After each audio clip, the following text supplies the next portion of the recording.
max Q. There we just had max Q. So with that call out, we now have 3 events coming up in quick succession, starting with MECO, followed by stage SEP, and then SES-1. MECO, or main engine cutoff, is where all 9 M1D engines shut off to slow the vehicle down in preparation for stage separation, which is where the first and second stages separate from one another.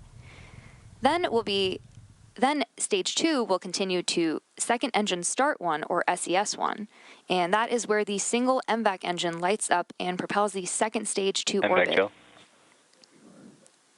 In addition to these 3 major events, the fairing halves will separate less than a minute after SES-1, so keep an eye out for all of those events. Vehicle is following a coming nominal up trajectory in around 30 seconds from now.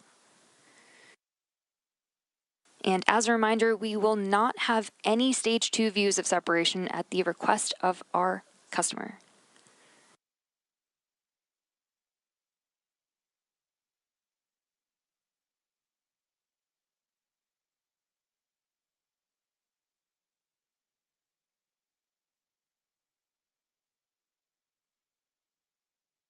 MECO. Stage separation confirmed. And we have confirmation of main engine cutoff and stage separation, MVAC startup. SES-1, coming up in a few seconds. There it is.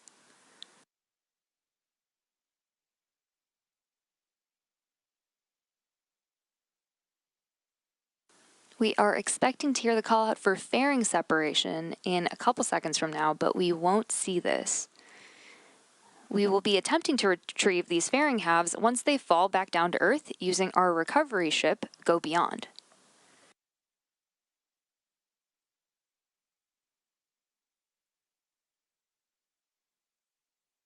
Fairing separation confirmed.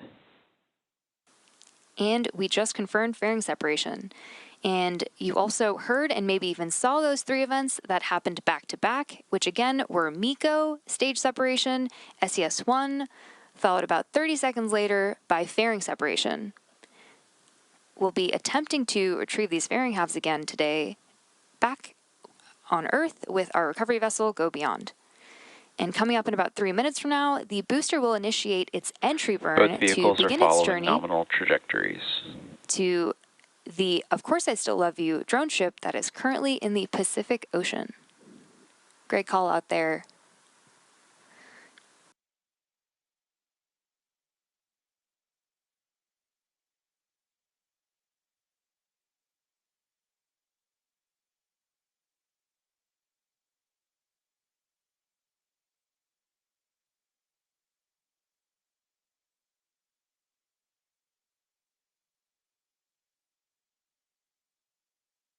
We're just at T plus 4.5 minutes into today's mission, and just past the T plus 6 minute mark, you should see on your screen the first stage's entry burn.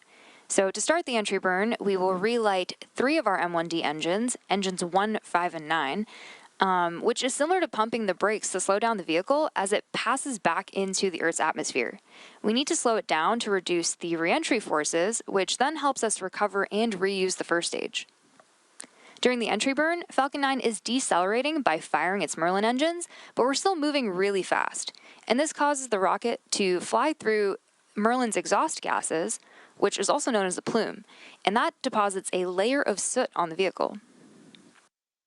And that soot comes from the carbon-based fuel that Falcon 9 uses, and with each flight, that soot continues to build up on the outside of the vehicle.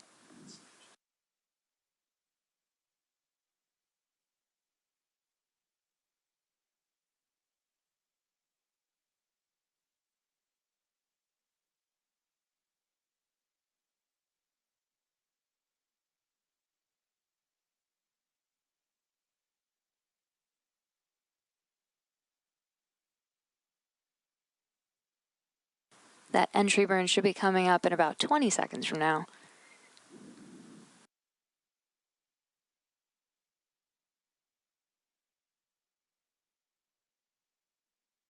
Stage 1 entry burn startup.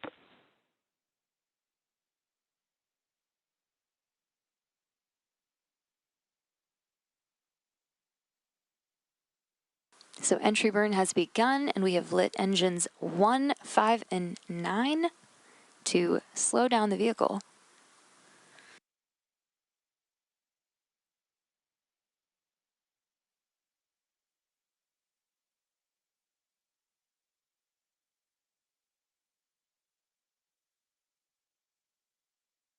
Stage 1 entry burn shutdown. And we just completed our entry burn. And coming up next in about a minute will be landing burn.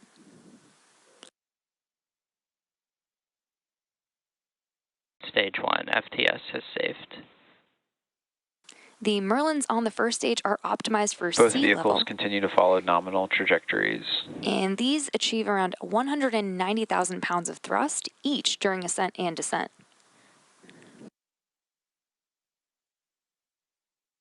And for landing burn, we use just one of these, engine 9, to slow the vehicle down just before touching down on our drone ship. Stage 1 transonic. But coming up next, we'll Stage shut 2 down. FTS is saved. We'll shut down our MVAC engine on the second stage, which will be followed quickly by our landing burn on the first stage.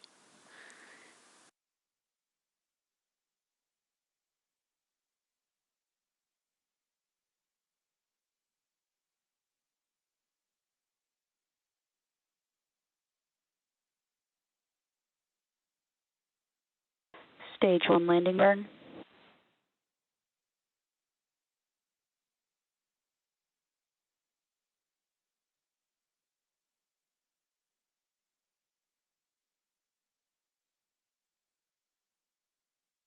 Landing leg deploy.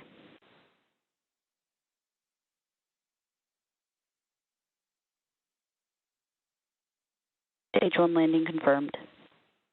An awesome Stage 2 has entered terminal guidance. An awesome view of our stage 1 that is now landed back on our drone ship. Of course, I still love you.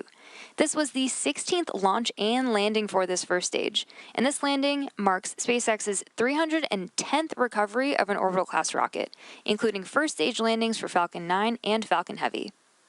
And with that landing, we will bring today's webcast to a close. Thank you to the National Reconnaissance Office for entrusting us with today's mission.